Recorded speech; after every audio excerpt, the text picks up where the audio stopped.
So you don't need me to tell you how high food prices and how high fuel prices are at the moment. Just impossible to get through to the end of the month. And all of this works together. The higher the fuel price goes, the more you're going to pay for food. The dynamics are happening here. They're having a big impact on us.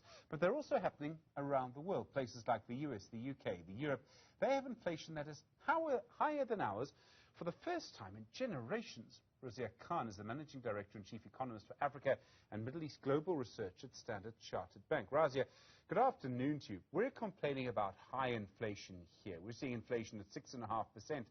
That's not really that high by our standards. It's been 6.5% quite recently.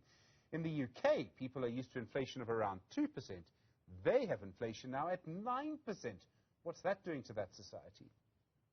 So that's a very good question. And in a sense, if we look at 2022 with much stronger inflation across developed markets, that's partly a feature of their post-COVID reopening, where we know they were bouncing back more quickly, they were reopening more quickly, and no one quite anticipated this level of pressure on prices.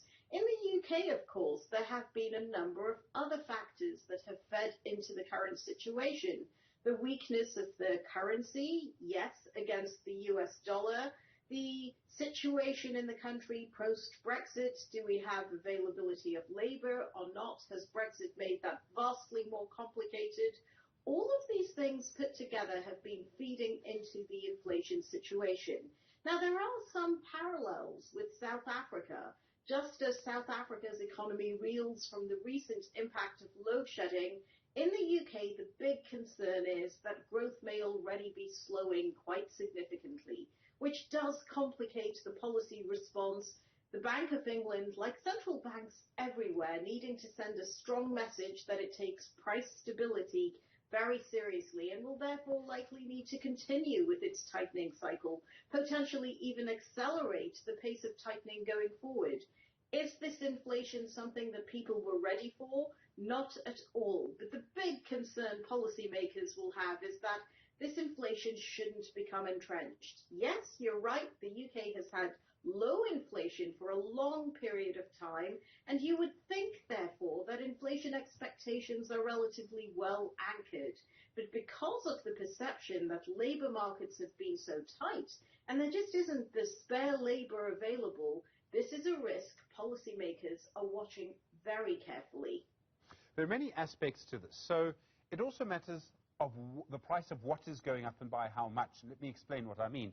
It may be that I think I need a better iPad, right? But I can probably live with the iPad that I've got. So if the price of an iPad is going up dramatically, that's fine. I can live with what I have. But I can't with food. And in South Africa, there seems to be quite a lot of evidence that food prices are going up by higher than the main measure of inflation, the Consumer Price Index, by CPI. Now, that's the real problem, it would seem to me, for our society. Why is that happening? So, a number of factors, but there may be better news on the horizon. First of all, what has happened to global food prices in recent months? Russia's invasion of Ukraine, we know the impact that this has had on grain prices. We also know that the disruptions to trade, in a sense, have had knock-on impacts everywhere. As other countries have worried about what's happening to food price inflation in their own economies, some economies earlier on had put in place curbs on the ability of producers to export what they were producing. And all of this spiraled into a situation where suddenly food price inflation was seen as a key threat. But later this week, we've got the latest publication of the UN's Food Price Index, and the expectation is that with grain prices falling in the recent past, with oils prices, edible oil prices coming off their recent highs, that maybe there'll be better news on the horizon. So a good question is, why is all of this happening? We know that the geopolitical situation has played a key role. We know that we've been in an environment of really strong energy prices, and that feeds into transport, which is always a component of food price inflation. But in the recent past, because of the strength of the anticipated policy response, markets have been really concerned that if the Fed keeps on tightening, well, it's going to be very difficult to get a soft landing for the US economy. It's looking difficult to see that soft landing for the global economy in that respect. And as a consequence of this, energy prices have started to come off their highs. Food prices are reacting to the better news that we've had in terms of actual physical supplies. People were immensely worried at the start of the crisis and maybe a little less worried now. Your question, Stephen, is likely to be, well, what does it all mean for the South African consumer? And the bad news is that there could still be some months of elevated price inflation still to come. It takes a very long time for the lags, given what's happening globally, for that softening of demand to actually feed through properly into trends, and for that to be felt by the South African consumer. So in the near term, be cautious, but certainly going with the price action in recent days, maybe there's room for optimism. One caveat, the rand had been one of the better performing currencies earlier in the year. And this really helped to protect the South African consumer and their purchasing power. If we look at what has happened in the very recent past with the strength of the dollar, the rand looks as though it's been as vulnerable almost as any other EM currency. And this is not great news. It means there could be a lot more pass-through of these international price pressures that haven't fully gone away into South African inflation. You spoke about the Reserve Bank and the problems, central banks everywhere, the problems that they have. And one of the stark differences between Britain and South Africa is that Britain has nearly full employment. I mean, one of the things about Brexit is it can't get workers. And because of that, salaries go up and that pushes inflation up. And that's fine because at least people are getting some income. Here the problem is very different. As you know, our youth unemployment is so scary, I don't even want to mention the figure. So what does that do to our Reserve Bank? The Reserve Bank governor has suggested that he may go for a 50 basis points hike. That may be the right thing to stop inflation. We may need that. It does make it makes it almost impossible for people to then hire people to, in other words, create jobs under those conditions. So there's been a long debate amongst economists about exactly what the trade-off is between tighter policy, higher interest rates, and employment generation. And I think the South African Reserve Bank would be amongst the first to argue that South Africa's growth settings, the drivers of growth, are much more structural in nature. It would be wrong to think that just because the SARB had cut interest rates really aggressively during the COVID crisis, we suddenly were in sight of seeing booming conditions in South Africa. That was never going to be the case. And by that I mean that we've got to think really carefully about the trade-off between those interest rate settings in the economy and how much employment is going to be generated. We shouldn't fall into the trap of thinking there's an easy-to-understand relationship and we can make sweeping assumptions about this, because clearly even South Africa's recently very low interest rate environment did not, for very obvious reasons, create the employment boost that might have been desired. But there is another thing that the Reserve Bank has to think about very seriously, and that is not just the amount of job seekers in South Africa, but those who are dependent on a fixed grant of some nature. And for those people, they are especially vulnerable to any kind of inflation. The value of what they receive will be eroded very significantly if inflation is allowed to get out of hand.